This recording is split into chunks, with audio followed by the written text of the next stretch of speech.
Praise the Lord. இந்த நாளில் கூட நாம் வந்து அழைப்பில் வரும் தடைகள் என்று நாம் பார்க்கலாம். வேத வசனத்தில் லூக்கா புத்தகம் 14வது அதிகாரம் 16-17 ஆண்டவர் ஒரு காரியத்தை சொல்லுகிறார். அதற்கு அவர், ஒரு மனுஷன் பெரிய விருந்தை ஆயத்தம் பண்ணி அநேகரை அழைப்பித்தான்.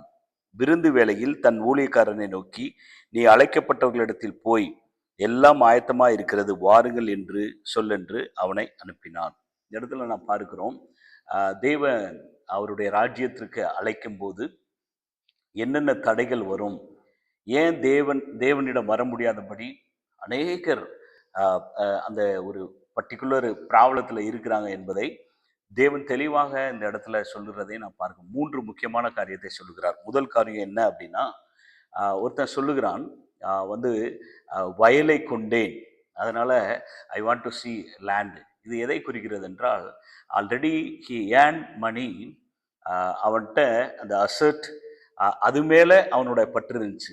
இப்போ இந்த 3 காரியம் நான் சொல்ல போகிறது வந்து, it's not a particular thing. The important is, அது என்ன முக்கியமான காரியம் அப்படின்னா, த ப்ரையாரிட்டி, எதுக்கு முக்கியத்துவம் கொடுக்குறோம் என்பதை குறித்து தான் இது அதிகமாக பேசுகிற ஒரு ஆண்டவருடைய ஒரு சத்தமாக இருக்கிறது. முதல் காரியம், வயலை கொண்டேன். அதனால எக்ஸ்கியூஸ், சாக்கு போக்கு சொல்கிறான்.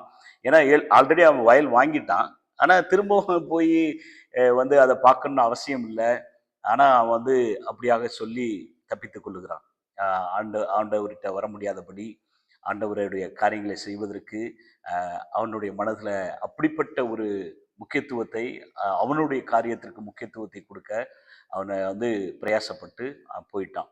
ரெண்டாவது, 5 ஏறு மாடு வாங்கினேன், அதை சோதித்து பார்க்க போகிறேன் அப்படின்னு சொல்கிறான். அது எதை குறிக்கிறது அப்படின்னா, அநேகருடைய வேலை பளு, அதாவது டெய்லி ஒர்க்கு, நான் வந்து இந்த ஒர்க்லேயே நான் வந்து இது பண்ணிட்டேன், இல்லாட்டி பிஸ்னஸ். ஸோ அந்த அந்த அந்த வேலை, அந்த வேலை பார்ப்பது தவறு இல்லை, மற்றபடி நிறையா ஏர்ன் பண்ணுறது அதெல்லாம் தவறு இல்லை, ஆண்டவர் அதை சொல்லலை. இந்த ப்ரையாரிட்டி, முக்கியத்துவம் எது கொடுக்குறோம், முக்கியத்துவம் எது கொடுக்குறோம், அது அவிசுவாசிகளாக இருந்தாலும் சரி, விசுவாசிகளாக இருந்தாலும் சரி, முக்கியத்துவம் எது கொடுக்குறோம். பார்க்கலாம், சபைகளில் ஆண்டவரை ஏற்றுக்கொண்ட நபர்கள் அநேக நேரங்களில் வந்து இந்த மாதிரியான சாக்குப்போக்கு சொல்வார்கள். ஏனென்றால், நான் ஞாயிற்றுக்கிழமை போனால் எக்ஸ்ட்ரா டியூட்டி பண்ணி அதில் நிறைய ஒரு இன்சென்டிவ் கிடைக்கும், பணம் கிடைக்கும், இல்லாட்டா பிஸ்னஸ் காரியமாக ஆண்டவருக்கு நேரம் கொடுக்காதபடி, இல்லாட்டி அந்த மாதிரி நம்ம நிறைய காரியங்களை பார்க்க முடியும். ஸோ ரெண்டாவது எதை குறிக்கிறது என்றால், ஓன் அந்த ஒர்க்கு, பிஸ்னஸ்ஸு, அதுக்கு முக்கியத்துவம் கொடுத்து, ஊழியத்தில் கூட நான் பார்க்கலாம். இதை எப்படியாக நான் கூட சொல்ல விரும்புகிறேன். ஊழியத்திற்கு கூட ஆண்டவர் அழைக்கும் போது எப்படியாக சாக்குப்போக்கு சொல்லுகிறவர்கள் அநேகர்.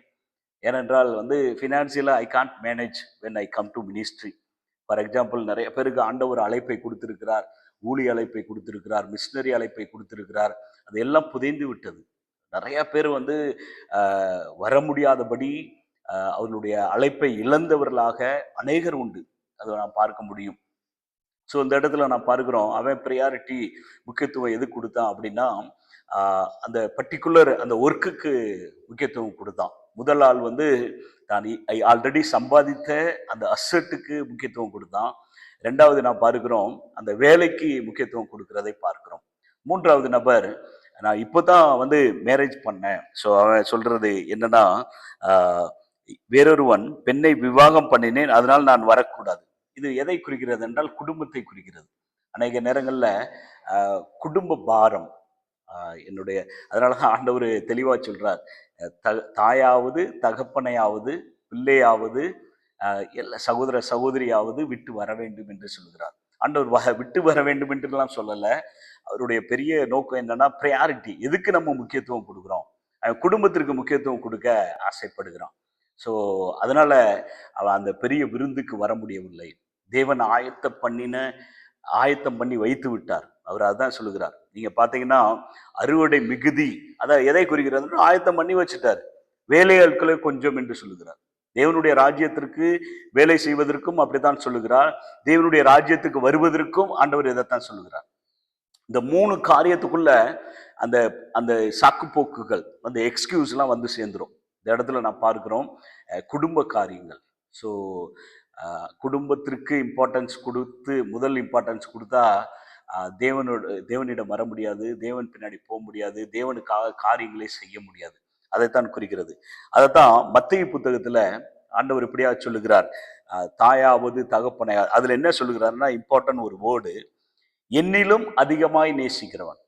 என்னிலும், அது எதை குறிக்கிறது என்றால் என்னை நீங்க நேசிக்கணும். ஆண்டவருடைய கட்டளை அப்படியாகத்தான் இருக்கிறது. முழு பலத்தோடு முழு ஆத்துமாவோடு நம்ம மனதோடு ஆண்டவரை நேசிக்கணும். அவருக்கு தான் இம்பார்ட்டன்ஸ் கொடுக்கணும். அதைத்தான் நிறைய இடங்கள்ல வலியுறுத்துகிறார். முதலில் தேவனுடைய ராஜ்யத்தையும் அவருடைய நீதியும் தேடுங்கள், எல்லாம் உங்களுக்கு கூட கொடுக்கப்படும்.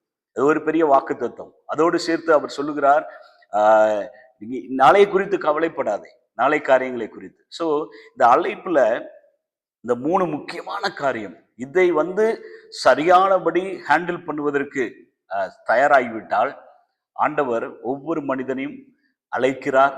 ஒவ்வொரு மனிதனையும் ஆண்டவர் பயன்படுத்த விரும்புகிறார். ஒவ்வொருவருக்கும் ஆண்டவர் தனிப்பட்ட விதத்தில் அழைப்பை கொடுத்திருக்கிறார். அந்த அழைப்பை நிறைவேற்ற முடியும். தேவ பிள்ளைகள் அநேகர் அழைக்கப்பட்டவர்கள் தேவனுக்காக பெரிய பெரிய காரியங்களை செய்து கொண்டிருக்கிறார்கள். இந்த உலகத்துல நான் பார்க்க முடிகிறது. அதுதான் இந்த 3 காரியத்தை நான் எப்படி ஹேண்டில் பண்ணுகிறேன். ஸோ அதை வைத்துத்தான் என்னுடைய அழைப்பு உறுதிப்படுத்தப்படும். அதற்கு பிறகு ஆண்டவர் அவருடைய ராஜ்யத்திற்கு அழைத்து அதற்கு அடுத்து அவர் உபயோகப்படுத்துவார், வழிகளை திறப்பார், அவருடைய ராஜ்யத்தில் பயன்பட முடியும். ஸோ இந்த அழைப்பில் வருகிற இந்த 3 தடைகள் உங்களுடைய வாழ்க்கையில் இருந்தால் அதற்காக நீங்கள் ஜெபிங்க. கட்டாயம் கர்த்தர் அதிலிருந்து ஒரு விடுதலை கொடுப்பார். சாக்குப்போக்கு சொல்லுவதற்காக தேவன் நம்மளை அழைக்கவில்லை. அவர் பின்னாடி நம்ம போயிட்டோம் என்றால் சகலத்தையும் அவர் பார்த்து கொள்வார். ஸோ தேவன் உங்களை ஆசீர்வதிப்பாராக. தேங்க்யூ. God bless you.